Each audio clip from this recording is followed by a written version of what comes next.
Ashley's point of view. Huminga na lang ako ng malalim bilang tugon dahil hindi ko alam ang sasabihin ko kay Cindy. There's a part of me na gusto kong maniwala pero may mga pumipigil sa aking dahilan. Gaya ng baka maulit na naman ang nangyari sa amin nun. Natatakot lang din naman ako. Thank you nga pala sa binigay mo sa anak ko. Sabay baling ni Cindy kay Akiro na nasa gawing kusina at nakikipaglaro kay Mulan. He's so happy.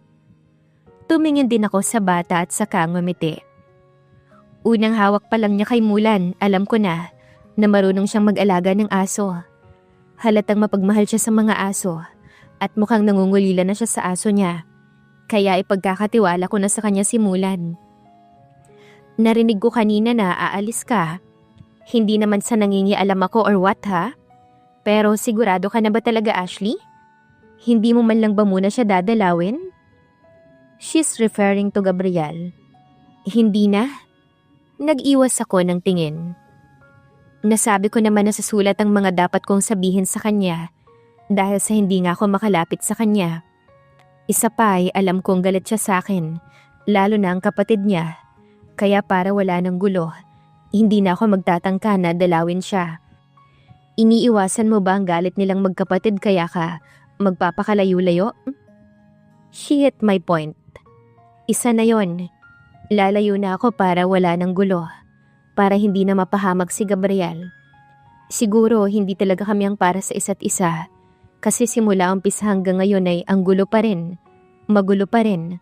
Parang walang katahimikan at puro ganito na lang. Puro problema na lang. Reklamo ko. I understand. She gave me a warm smile. Sana hindi na makarating kay Gabriel ang tungkol dito. Kinakabahan kong sabi. Baka mabanggit pa niya kay Gabriel na nandito ako at aalis ako. Tumango naman ito kaagad. Sige, kung yan ang gusto mo. Hinalikan ako ni Akiro nang may tunog sa pisngi. Thank you po ulit sa dog. Cute na sabi niya sa akin. Pinisil ko naman ang magkabila niyang pisngi at pinanggigilan. You're welcome, Akiro. I promise to take good care of Mulan. Sabay yakap niya kay Mulan. Ginulo ko ang buhok ni Akiro saka ko siya pinantayan ng tayo. Aasahan ko yan, baby. Opo naman, makakaasa ka po, Tita Ashley. Mommy! Tawag nito kay Cindy, nakausap ulit ni Daniel. Nandito na kami malapit sa gate dahil paalis na silang pamilya. Why, son? Tanong nito pabalik. Please take a picture of me with Mulan and Tita Ashley for remembrance. Matatas na sabi nito. Nangiti naman si Cindy sa sinabi ng anak at saka kinuha ang cellphone sa bulsang pantalon at lumapit sa amin. Okay, compress. Lumapit naman ako kay Akiro na nakatayo at saka ako umupo para magpantay kami. Binuhat ko si Mulan na nasa tabi lang namin para kitang-kita rin siya sa picture. Okay, ready? 1, 2, 3, smile! Ilang pose pa ang ginawa namin ni Akiro bago tumigil si Cindy sa kakakuha sa amin ng picture. Bye! Ako naman ang humalik sa pisngi niya. Hinaplos ko naman si Mulan pagkatapos. Magpakabait ka sa bago mong amo, Mulan, ha? Tila iwinagayway naman ito ang brown nitong buntot. Let's go. Agaw pansin ni Joshua sa kanyang mag-ina. Tumango naman si Cindy at nagpaalam na sa akin. Ganon din si Joshua na tinanguan lang namin ni Daniel. Kumaway naman sa akin si Akiro habang hila-hila si Mulan sa tali niya na inilagay ko kanina. Medyo malungkot ako na hindi ko na pagmamay-ari si Mulan. Pero alam ko naman na nasa mabuting kamay siya mapupunta.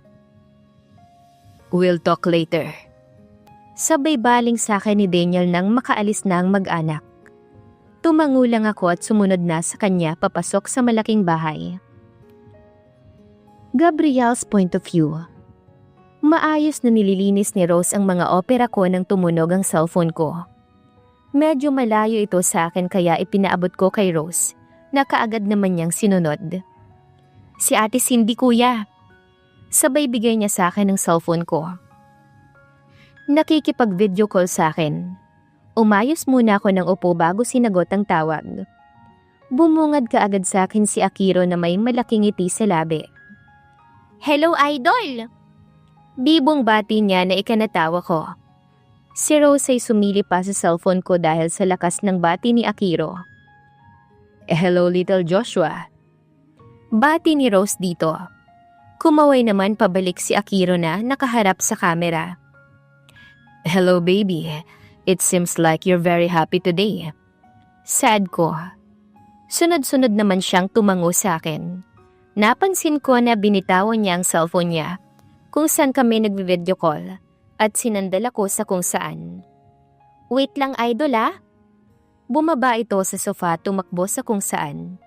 Maya-maya pa ay nakita ko itong naglalakad pabalik habang karga-karga ang isang matabang aso na sa tingin ko ay mas mabigat pa sa kanya. Hindi ko maiwasang matawa lalo na nang subukan niyang buhatin ng aso paakyat sa sofa. "Kiddo, that dog must be heavy. Kanino ba yan?" Ang hilig-hilig talaga sa aso ng batang to. "She's mine, idol. Her name is Mulan, by the way," he said using his tiny voice. He's caressing its hair. "Where did you bought her? Hindi ka na ba nakapaghintay na ibili kita?" Kunwari ay nagtatampo kong sabi. Pinangakuan ko kasi siyang bibili kami ng bagong aso dahil nawala yung regalo ko dati kay Cindy. Ngumuso naman siya na lihim kong ikinangiti. "I didn't buy her. Someone gave her to me." "Bakit naman daw niya ibinigay sa'yo yan? That's a very smart dog." "Yeah, she is. Binigay niya sa akin dahil pupunta na raw siya sa far away place." "Saan namang lugar yon?" Far away place? Is that place do exist?" Tanong ko tuloy sa kanya. He shrugged his shoulder as his reply. "I forgot the name of the precious girl who gave Mulan to me." Tila nag-iisip pa si Akiro habang nagsasalita siya. Precious. Ang dami ring alam ng anak ni Cindy. Kaya tuwang-tuwa ko sa kanya. "Yeah, she's beautiful and kind. For me, she's precious. Nakalimutan ko lang yung name na. She even gave me a slice of cake that she baked. It's also good. Even her white spaghetti." Yung ekspresyon ng mukha ni Akiro ay parang nalalasahan pa rin niya ang mga pagkain na yon hanggang ngayon. "Wow, talaga? Di ba favorite mo ang mga yon?" Mahilig siyang magpaluto ng mga ganon kay Cindy. At sa tuwing sinasama ko siyang mamasyal ay ganon ang gusto niyang kainin.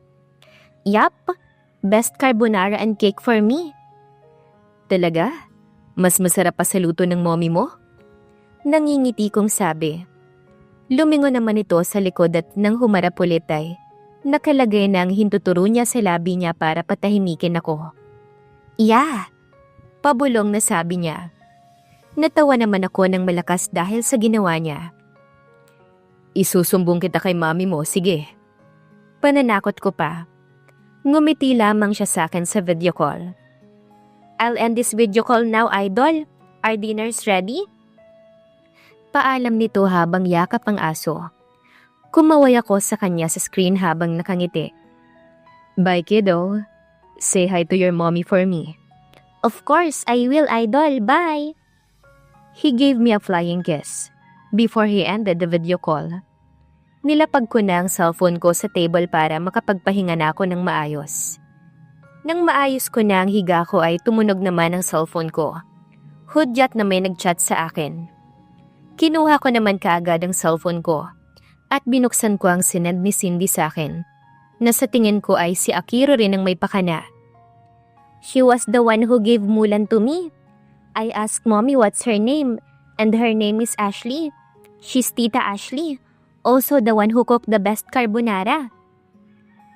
Yun ang narinig ko na sinabi ni Akiro sa audio na sinend niya sa akin sa messenger. Hindi pa kasi siya marunong mag-compose ng mga text dahil bata pa siya. Kaya madalas sa audio siya nagsasalita ng mga isisend niya sa akin. Kaagad ko namang in-scroll pababa ang message niya sa akin.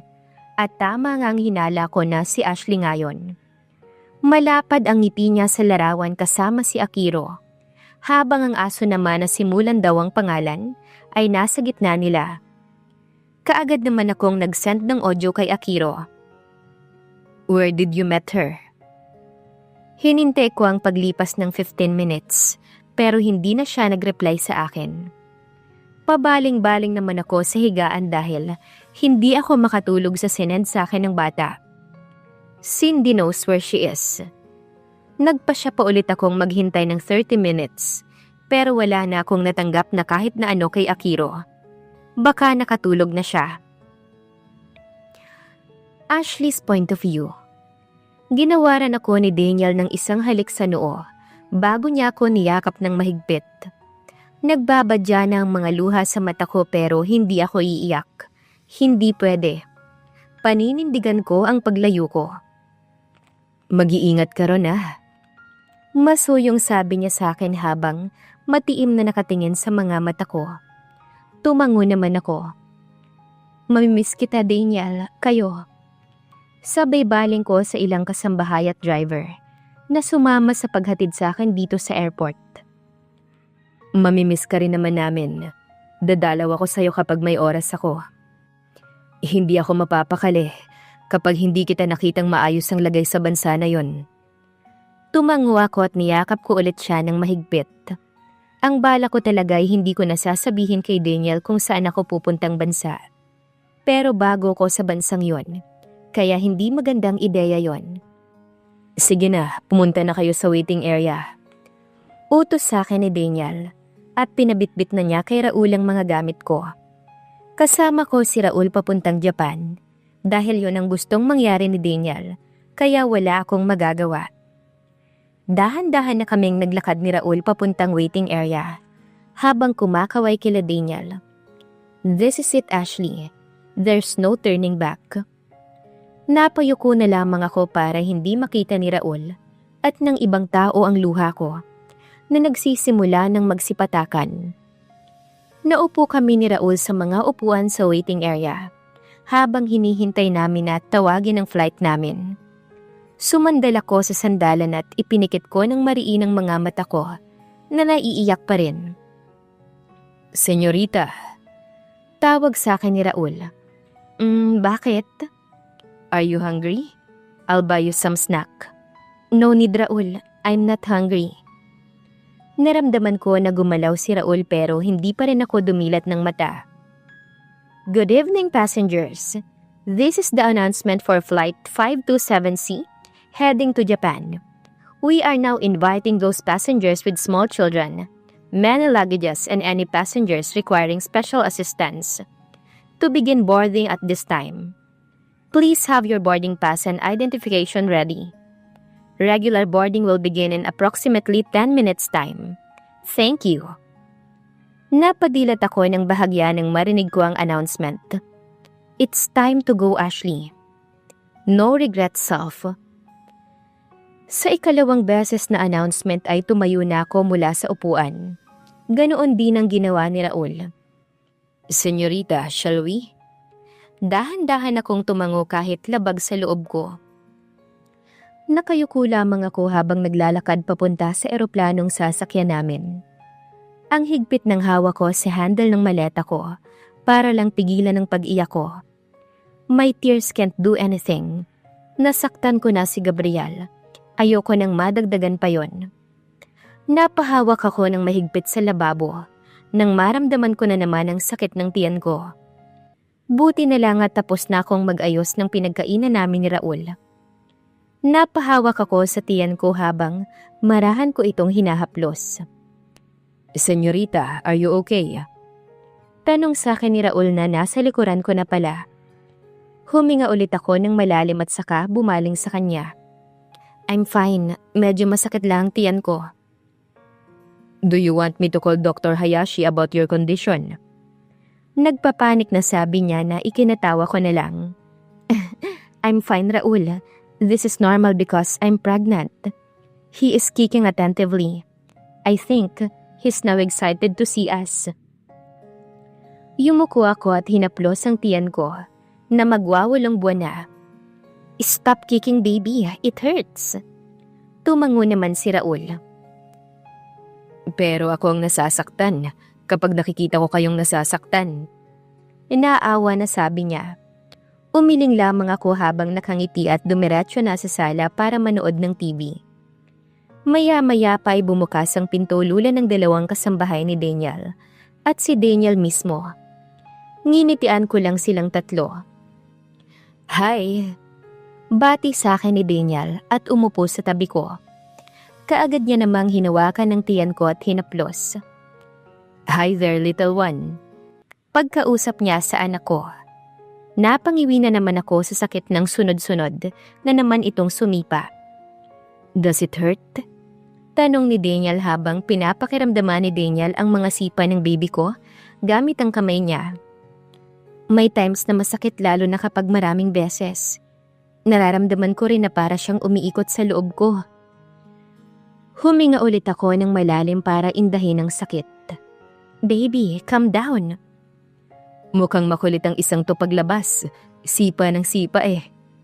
Natatawang sabi ni Daniel habang hawak pa rin ang tiyan ko. Kahit nagaano pa siya kakulit paglabas, mamahalin ko siya ng buong buo. Walang labis, walang kulang.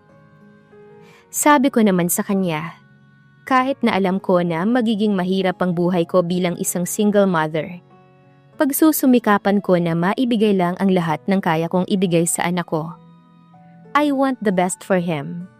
Kahit mahirap kakayanin ko dahil simula pa lang nang malaman ko na buntis ako, ay ito na ang pinili ko. Ilang linggo pagdating namin dito sa Japan ni Raul, wala kaming ibang ginawa kundi ang mamasyal. Dahil para hindi na kami magkandaligaw-ligaw dito sa Japan. Nahirapan kaming mag-adjust na dalawa dahil hindi kami marunong mag-Nihongo. Buti na lang at puro mga OFW ang nakatira sa paligid ng inuupahan naming apartment. Bali tig-isa kami ng tinutuluyan ni Raul dahil hindi naman kalakihan ang nakuha naming unit. Pumupunta siya madalas sa unit ko kapag kakain ako o hindi kaya'y sumasakit ang tiyan ko. Halos 3 linggo na kaming naninirahan ni Raul dito sa Japan nang malaman ko na buntis ako. Noong una ay nasusuka ako sa mga Japanese food. Akala ko noon ay normal lang yon dahil nga sa iba nga naman ang pagkain nila sa Pinoy food at American food. Akala ko ay hindi lang sanay ang katawan ko sa mga pagkain dito. Pero hindi pala. Hanggang sa napinsin ko na hindi pa ako dinaratnan simula pa nang mapunta kami rito sa Japan. Ang huling beses na dinatnan ako ay birthday pa ni Mommy nun. Walang duda na si Gabriel ang ama ng dinadala ko. Bukod kasi sa wala namang ibang gumalaw sa akin, ay halos lahat ng nangyari sa amin ay sinisigurado niya na hindi siya gumagamit ng proteksyon. Ilang beses na rin naman akong hinanap ni Gabriel kay Daniel. At sigurado raw si Daniel na pananagutan ako ni Gabriel. Ako lang naman itong ayaw sa totoo lang. Inaamin ko naman yon. Ayoko na talagang magkaroon pa ng koneksyon kay Gabriel. Kahit na anak naman naming parehas ang dinadala ko. Ayaw ko lang na mas maging magulo ulit ang sitwasyon. Ano kaya ang kahihinatnan kapag nalaman ni Gabriel na buntis si Ashley? Abangan sa susunod na kabanata. Please like, share, subscribe for more updates. Maraming salamat po.